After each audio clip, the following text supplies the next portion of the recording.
On today's video, we're going to talk about deer hunting and what motivates you to deer hunt. Is it a trophy rack? Is it meat in the freezer? Is it being out in nature, viewing wildlife? Is it hanging out with friends and family?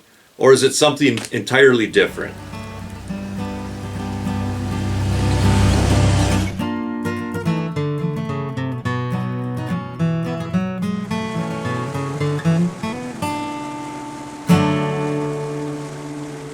Hey there, outdoor YouTubers. Well, like I said earlier, today's video is going to be about deer hunting. And I chose this subject matter because I just recently received my Michigan deer hunting survey in the mail. This is just kind of a questionnaire that the Michigan DNR sends out to random hunters just to get a little feedback. So I thought I would fill this out with you guys, go through some of the questions. And even if you don't hunt in Michigan, I think some of these questions will kind of hit home. And I'd like to get some feedback from you guys as we go through this, right? I'd be curious to find out what motivates you guys to deer hunt. You know, what are your priorities when it comes to deer hunting? Now keep in mind, some of the questions that are specifically aimed at Michigan deer hunting, I didn't get into too much in this video. I don't want to bore you non-Michigan deer hunters too much. So I'll go through this and fill it out, and we'll maybe talk about some of the questions in this survey. All right, right off the bat, did you deer hunt in Michigan during the 2021 season? Yes, I did. And then it asks in the following table to report your hunting activities, deer that you tagged with your license, days that you hunted, etc., etc. It actually asks like which specific seasons that you hunted, whether it was archery, rifle, muzzle loading, some of the special hunts that they have in the state of Michigan. So archery hunting, yes, I did archery hunt. I did firearm hunt, and I did muzzleload hunt. And then it does ask which deer management unit that I hunted in. I do kind of split my time between two of them. And then they ask the number of deer that you harvested. I did harvest 1 7-pointer during the archery season, so I will indicate that. Then I'll move on to question 3. Did I use a crossbow to hunt deer during the archery season? Yes, I did. And then the next question asks, if you did use a crossbow, did you shoot any deer with that crossbow? Yes, I did shoot that 1 7-pointer with a crossbow. Then the next question, if you harvested a deer during the 2021 season, how many of your deer were taken to a commercial meat processor for processing? Well, that would be 0. Now, for those of you that have been following the channel, you may already know that my dad is a meat processor. He is definitely the deer processor of the family. He's worked as a meat cutter his entire life, and he has also spent many, many years processing deer as a side job. So I'm very fortunate to have a dad that has literally processed up thousands of white-tailed deer, and a little bit has been passed on to me. You know, I can kind of work my way through it. My wife is a little bit interested in processing up her own deer, so she's done a few deer, but needless to say, we do not take our deer to a commercial deer processor. Now, for any of you guys out there that are interested in deer processing, I have an entire playlist dedicated to deer processing. Most of the videos are my dad going through the different steps of processing up a deer. There's also, you know, how to gut a deer, how to skin a deer, how to make venison potato sausage, how to make venison burger, how to make venison brats. So if you're interested at all in learning a little bit about processing up a deer, go ahead and check out that playlist. I will leave a link below in the description of this video. You can check that out if you want. All right, back to the questionnaire. All right, to what extent do you agree or disagree that it is more difficult than usual to locate a meat processor to butcher up a deer? Well, again, I don't really bring my deer anywhere, but I do have a lot of friends and family that bring their deer to places. And up here in Michigan's Upper Peninsula, where I live, it doesn't really seem to be a problem to find a deer processor. But I would be curious to know, in other areas, is that a difficult thing to find? So, like I said, leave some comments with that. Please indicate how satisfied or dissatisfied you were with the following for the 2021 deer hunting season. The number of deer that I saw. Okay, I was very satisfied with the number of deer I saw. Generally, anytime I went out hunting, I would see at least a few deer, so that's pretty good for the areas that I hunt. Number of antlered bucks that I saw. Again, I was very satisfied with that. Along with the deer that I did harvest, I did see quite a few different smaller bucks when I was out hunting. The size of the antlers on the bucks you saw. So even though I was very satisfied to be able to harvest that 7-pointer, I didn't see any more bucks that I could have legally taken with the tag that I had after that. So for size of the antlers on the bucks that I saw, I have to just put somewhat satisfied. And then it asks, how satisfied you were with the number of deer that you harvested. I guess I got to go back to somewhat satisfied, right? I mean, I had that second tag. I was hunting, I was trying to fill that tag. I just didn't see anything that I could shoot. So I guess I just have to say somewhat satisfied. But overall, any season that I'm able to get even just one deer, and it just so happened it was a decent 7-pointer for the areas that I hunt. There's not a lot of big bucks in the areas that I hunt, and I'm probably not the most skilled hunter either. So I was very happy to harvest that 7-pointer. So overall, it was a very good deer season for me. If you're interested, I did do a video on the whole process of harvesting this deer. From the pre-season preparation, to the hunt, to the harvest, to the gutting, the skinning, the processing, all the way through to the eating of the deer. And I'll leave a link to that video also if you want to check that out. All right, next question. Did I use a trail camera to monitor deer activity? Yes. And if I used a trail camera, how many did I use? I mainly hunt 2 different spots, and I generally will have 2 or 3 cameras in and around each spot. So I guess I probably used about 6 different game cameras. And that's a question I'd like to get a little feedback from you guys. I know some of you guys out there are putting 20, 30 cameras in the woods. Some of you don't use them at all. I'd just be curious to get a little feedback from you guys, how you utilize trail cameras. And then it does ask me the average number of days that I used each trail camera. Well, I probably am putting them in the woods before the season even starts. Here in Michigan, between archery, rifle, and then again late archery or muzzleloader, you've got like about a 90-day deer season. So I've got trail cameras in the woods for at least that 90 days. So I guess I'll just put down about 90 days. Then the next question asks, which of the following animals did you photograph with your trail camera? All right, the first box you can check says none, then bear. I didn't get any bears on the cameras this year. I often do, but this year I didn't. Bobcat, yes. I actually got, quite a few bobcat pictures. Coyote, yes. Deer, yes. Fisher, I didn't get any fisher on the cameras that I put out for deer hunting, although I did put some cameras out after deer season over the carcass of the deer that my wife shot, and we did get some fishers there. Fox, same thing. I didn't get any fox during deer season, but I got fox pictures on that over that carcass after deer season. And I guess just kind of by the way, I have a handful of videos of the cameras on that deer carcass. If you want to check those out, again, I'll leave a link to those videos too if you want to check out some of the animals that came in to the carcass that I put out in the woods.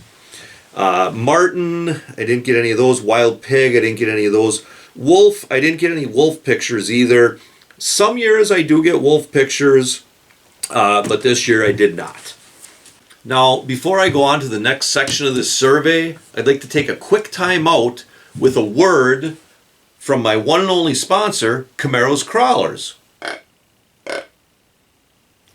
Hey, are you guys going to be deer hunting this fall? Because if you are, you're going to want to head down to Camaro's Crawlers. My buddy, Ronnie Camaro, the owner of Camaro's Crawlers, he still has his bait shop down in the basement of his parents' house where he lives, but he is really starting to carry a lot more products for the deer hunters too. Again this fall, Camaro's Crawlers will be carrying promiscuous doe deer urine. Promiscuous doe is the only deer urine taken from the most sexually active does. Make that big buck think it's a sure thing. Use promiscuous doe deer urine. Ronnie will also be carrying Last Supper deer corn. Last Supper deer corn is the only deer corn infused with caffeine to keep those big bucks moving all day, and Last Supper deer corn is also the only deer corn infused with Viagra to keep those bucks in the active rut stage all day long. And for you deer hunters that are going to be staying at deer camp this fall, Ronnie is also going to be selling firewood. Be sure to keep that deer camp nice and toasty warm with Camaro's Crawlers firewood. Now, you guys know Ronnie Camaro, right? He only drives Camaros. He's got a summer Camaro. He's got a winter Camaro. But he does deliver the firewood to within 50 miles of the bait shop. Now, Ronnie is getting $25 for a Camaro load of firewood, but he does have discounts for multiple loads. And for you deer hunters that need to get your Michigan deer hunting license, be sure to stop into Camaro's Crawlers, and Ronnie will direct you to a store that sells hunting licenses. The Wi-Fi in Ronnie's parents' basement isn't fast enough to get one of those license machines. So Camaro's Crawlers has all your hunting and fishing needs covered. There are certain areas of Michigan that have antler point restrictions, and this survey is just asking you if, basically should that continue on. Now, the areas of Michigan that I hunt don't have antler point restrictions, but the tag system that I bought does have antler point restrictions applied to it. Let me explain. In Michigan, you can buy a single tag with no APRs associated with it, or you can buy a combo tag, which is actually two separate tags, and those tags do have some antler point restrictions applied to them. So if you hunt in the areas of Michigan that don't have antler point restrictions, and you go ahead and you buy that single tag, you can harvest a smaller, younger buck. But if you'd like the opportunity to possibly shoot two bucks, you can buy the combo tag, although it does have some antler point restrictions that apply to those tags. But I guess that's kind of another survey question that I'd like to get some feedback from you guys. Are you guys out there into having antler point restrictions where it has to be a little bit more of a mature buck before it can be harvested? Or do you feel that a person should be able to harvest younger bucks? For some of you guys that have maybe watched some of my other videos, you may have seen where my wife has shot some younger bucks, my daughter has shot some younger bucks, my son has shot some younger bucks. And although I really haven't made any kind of videos of it, I have certainly shot younger bucks, through the years. As of late, I haven't really been shooting smaller bucks. I've had the opportunity to wait and, harvest some that are, a little bit older. I've also gone seasons where I haven't gotten any deer. But, how do you guys feel about that sort of thing? Should a hunter be able to harvest a spike horn? Or should all hunters have to wait for something with 4 or more points on one side? Let me know how you guys feel about that. Now, this next question is very interesting to me. How important are each of the following factors in describing why you enjoy deer hunting? All right, the first one up, spending time in the outdoors, enjoying nature, viewing wildlife.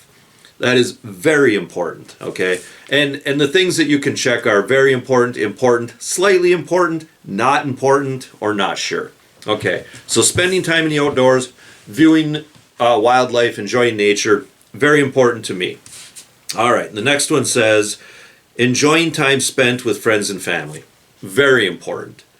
We have a deer camp, friends and family gather out there.